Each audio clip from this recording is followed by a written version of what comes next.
Good morning, guys. Welcome to another edition of Football Family Feuds. Today, I'm going to be talking about Callum Hudson-Odoi. First of all, this week there's going to be no weekly wrap up for those who've watched that before, because I think next week I'll be doing a yearly wrap up, so I won't be doing no weekly wrap up today. There may be a preview video for the Chelsea-Arsenal game, but my Arsenal supporting son, unfortunately, is not very well, so I'd have liked to have done it with him for the banter. So we'll see how he is tomorrow, and if he's up for it tomorrow, then we may do a video. If not, then I may do a short preview tomorrow evening, so look out for that one. So anyway, on to the video. So today I want to talk about Callum Hudson-Odoi because he's been in the news yesterday saying how he's short on confidence, and he's been affected by all the negative comments that he's reading on social media. So us as a fan base, we have a responsibility to our players as well, because we are a weird lot, I'll say, because players are human beings, first of all. So as human beings, they're going to be looking at social media. I've heard people say they shouldn't be looking at social media or ignore social media, but everyone does tend to want to see what people are saying about them from time to time. And so, yeah, as I said, you're going to get football players, sorry, there's no hiding away from social media. So even if they don't look at social media, someone who does may say, have you seen the comments that are being said about you? So Callum has just come back from a serious injury, an Achilles injury. It's not something to take lightly. I've known a couple of people who've had Achilles injuries, and it's difficult to even walk on it for the first few months. So it's hard to regain that fitness. Having played football before at a lower level, I've had an operation on my knee, and I know how hard it is to get your rhythm back after being out for such a long time. So first of all, it's that confidence, because you sort of worry about that knee. Is it going to go again? So you're not confident when you start playing, and you lose your touch. Even when you come back from pre-season, sometimes you think, okay, an easy ball that you can control, and sometimes it just bounces off you, thinking, hold on, what's going on here, sort of thing. So anyone who's played football at any level would know what I'm talking about here. So patience is the key here. We need to, no, he's not going to come back hitting the ground running. It doesn't work like that.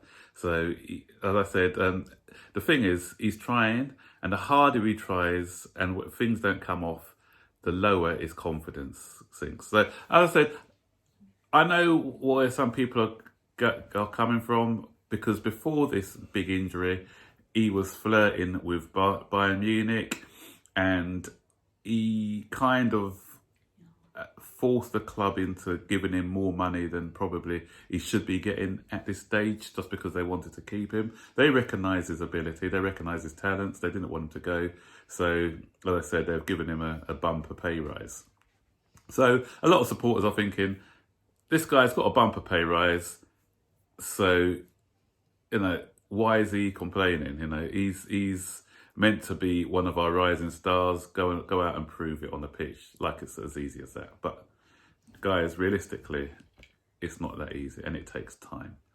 So I think, look, as I said before, we just need to stop this criticism. Listen, I critique Hudson-Odoi. I critique a lot of our players, and there's nothing wrong with critiquing players. When it becomes abusive and when it comes very, very negative, that's where the problem is. So let's keep the critique constructive. Let's have constructive criticism rather than saying, oh, he's useless. We gave him this big contract for a show pony. And a lot of it is to do with, I don't know, we still got a divide in our fan base between this Lampard and Sarri. A lot of people are still bitter about Sarri leaving, and a lot of people try and take little cheap shots saying, see, all these fans who were clamouring for Hudson-Odoi to be included in the side.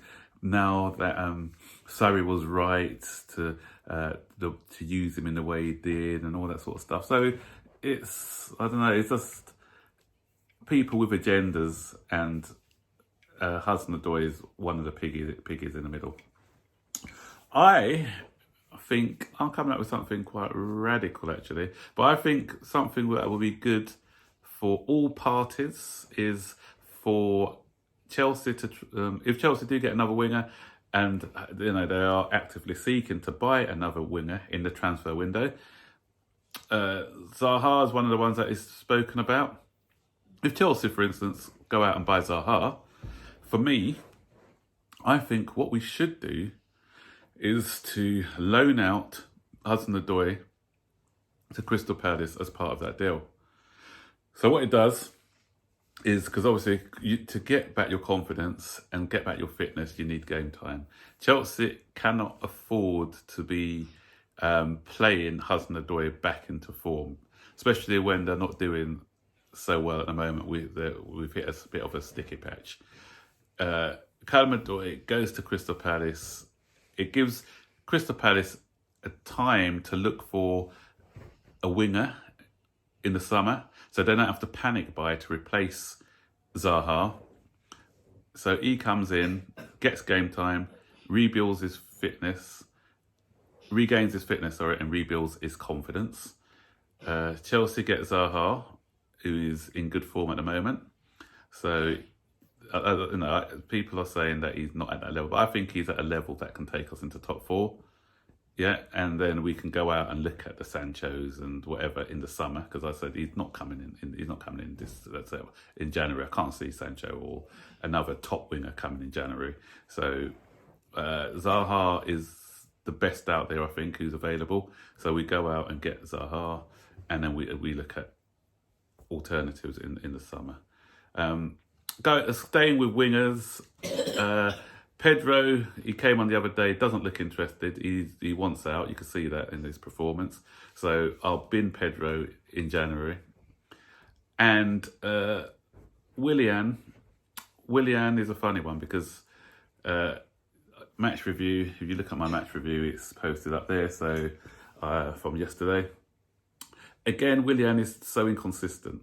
And a lot of people say with Willian that he's been made a scapegoat a lot. But what I do not like about Willian is that he plays when he wants to. He plays in the big games. He's had 2 fantastic games against Barcelona a couple of seasons ago. That's probably why Barcelona wanted to buy him.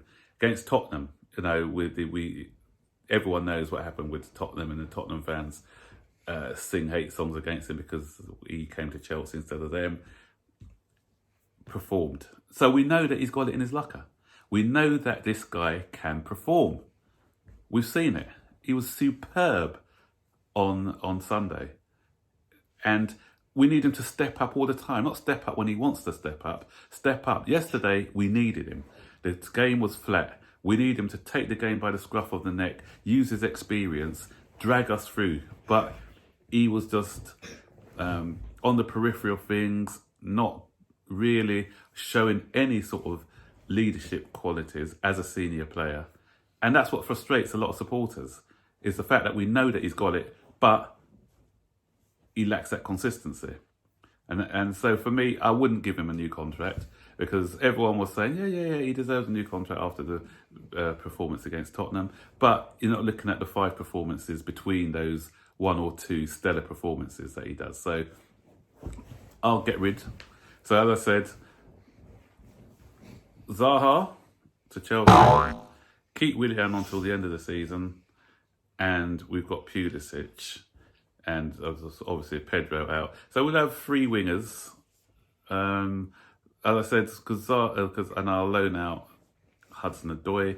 Okay, that may leave us a winger short if Pedro doesn't play. But then we can, if we get somebody, even if we get in someone like a Werner, then sometimes we don't have to play the 2 wingers. We can play a diamond with 2 up front. So we'll have the options that way. Or if we do get Werner, for instance, Werner can play out wide as well. So he in effect can act as a striker stroke winger. Mason Mount can play on the wing. So we won't be short of wing options. Yeah, so as I said, that works out for all parties. So in summary, buy Zaha when we can, loan Hudson-Odoi to Crystal Palace to give him game time, bin off Pedro, keep Willian until the end of the season, get rid of Willian, and then we go out and get that stellar winger that we need. What do you think, guys? Comment below if you agree with what I'm saying. Comment if you don't agree. I don't mind. I've got thick skin. I can take it. So if you like this video, thumbs up. If you don't, thumbs down. You know what to do. So guys, I'll see you on the next video, and don't forget to like, subscribe and turn on all notifications. Bye.